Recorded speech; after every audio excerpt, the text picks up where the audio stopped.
Kalau cerita dan karya kalian ingin dimuat di dalam catatan jejak langkah, silakan kirimkan cerita dan karya kalian melalui link yang tersedia di deskripsi. Jangan lupa subscribe sebagai bentuk dukungan dan support kalian terhadap channel kami.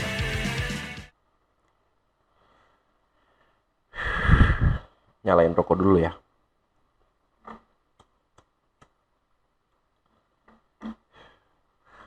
Halo kawanan pejalan, balik lagi bersama catatan jejak langkah. Kali ini kita akan membahas gunung-gunung apa saja yang layak dikunjungi bagi seorang pemula. Tentunya dengan sisi subjektif saya sendiri sebagai seorang pencerita di sini. Ketika berbicara gunung, apa yang terlintas di dalam benak kalian? 5 km, horor, mistis, atau estetik? Harus kita akui, dalam beberapa tahun ke belakang, anggaplah 5 tahun ke belakang, aktivitas kegiatan luar ruangan dalam hal ini pendakian gunung memang sedang ramai peminat, yang akhirnya membuat banyak orang berlomba-lomba untuk menginjakkan kakinya di tanah-tanah tertinggi. Tetapi kadang melupakan kemampuan diri dan persiapan yang harus kita lakukan. Maka dari itu, hari ini kita akan berbagi gunung-gunung mana saja yang bisa dikunjungi oleh pendaki dalam kategori pemula lah ya. Menginjak hari keberapa ini PPKM? Ada yang sudah beli alat-alat outdoor, sudah beli sepatu baru, tas baru, trekking pole baru, atau tenda baru, dan ternyata PPKM. Apakah dengan belanja itu sudah membuatmu semakin miskin dan akhirnya mengurungkan niatmu untuk pergi ke gunung lagi? Nggak usah bad mood, dengerin saya ngebacot dulu di sini. Oke, gunung pertama yang akan kita bahas adalah Gunung Penanggungan.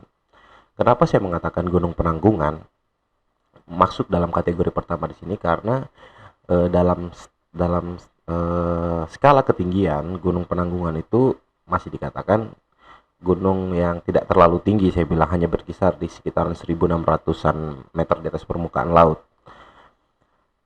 Cocok bagi pemula karena untuk jalur dari Gunung Penanggungan ini bisa dikatakan cocok untuk pemula karena dengan treknya yang didominasi oleh trek landai dan juga sedikit menanjak, kecuali di trek ketiga sampai ke Puncak Bayangan ya, itu lumayan menguras energi juga, yang memang saya bilang itulah kenapa cocok untuk pemula yang mereka harus menempa kemampuan fisiknya dulu di sini, menempa mentalnya dulu di sini, bagaimana mereka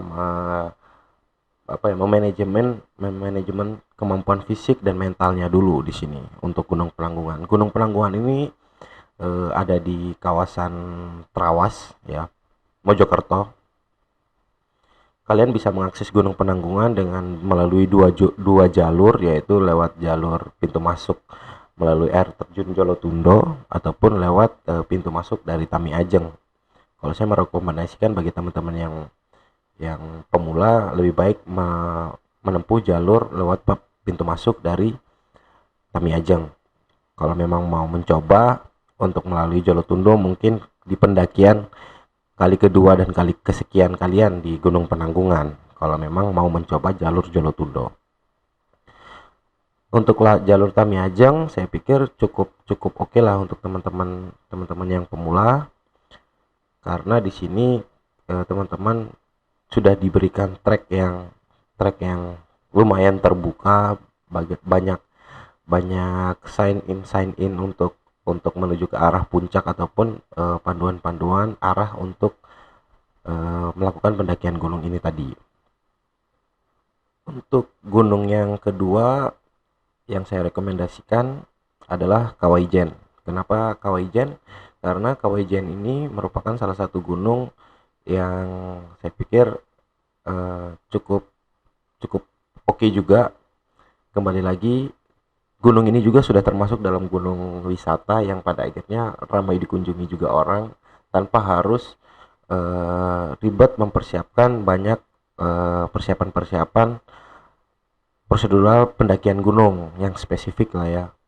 Karena di dalam Kawaijen sendiri ini kalian bisa menggunakan jasa pemandu yang range budgetnya sekitaran sekitaran 150 sampai 200 ribu apabila kalian ingin melakukan pendakian gunung di Kawah Ijen dengan pemandu. Di sisi lain, kenapa Kawah Ijen? Trek Kawah Ijen ini juga cukup melatih teman-teman semua untuk lebih memanajemen tentang energi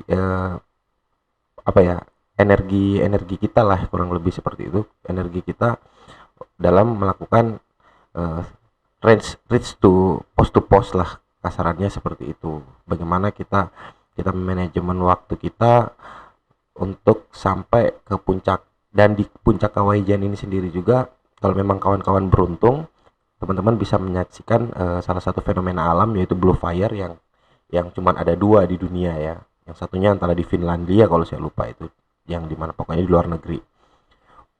Untuk biaya masuk ke Kawah Ijen ini sekarang mungkin masih 10.000 ya untuk domestik. Yang kalau untuk yang foreigner atau mancanegara itu masih 100.000.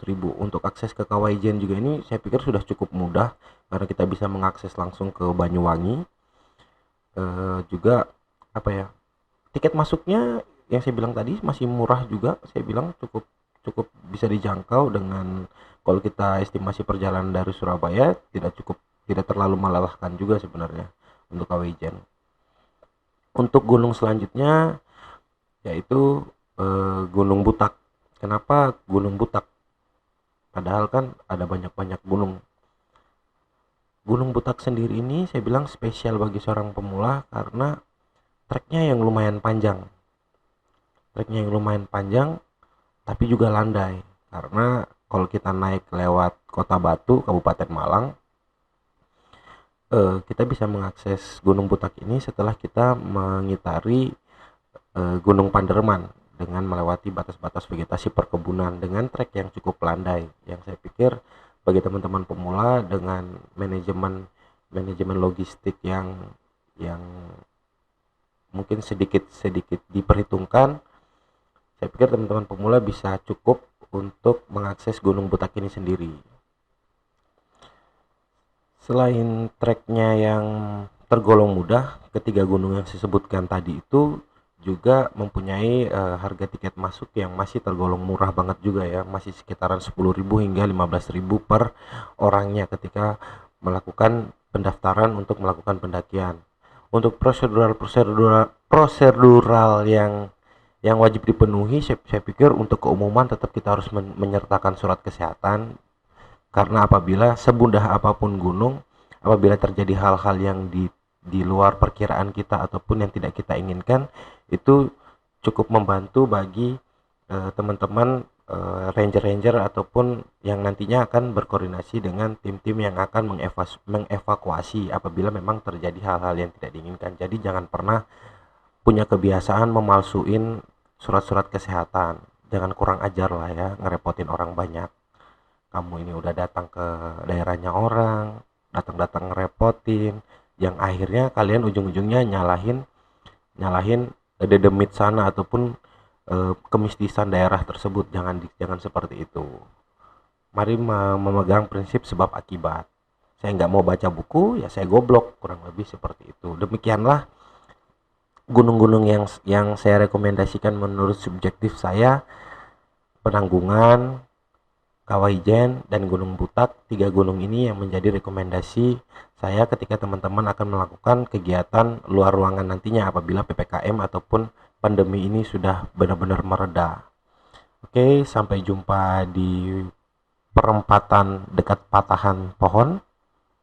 Saya tunggu kalian di pintu-pintu masuk Taman Nasional. Terima kasih sudah mendengarkan episode podcast catatan jejak langkah kali ini. Kalau kamu suka dengan episode kali ini, support kami dengan cara klik link yang tersedia di deskripsi. Kamsahamnida.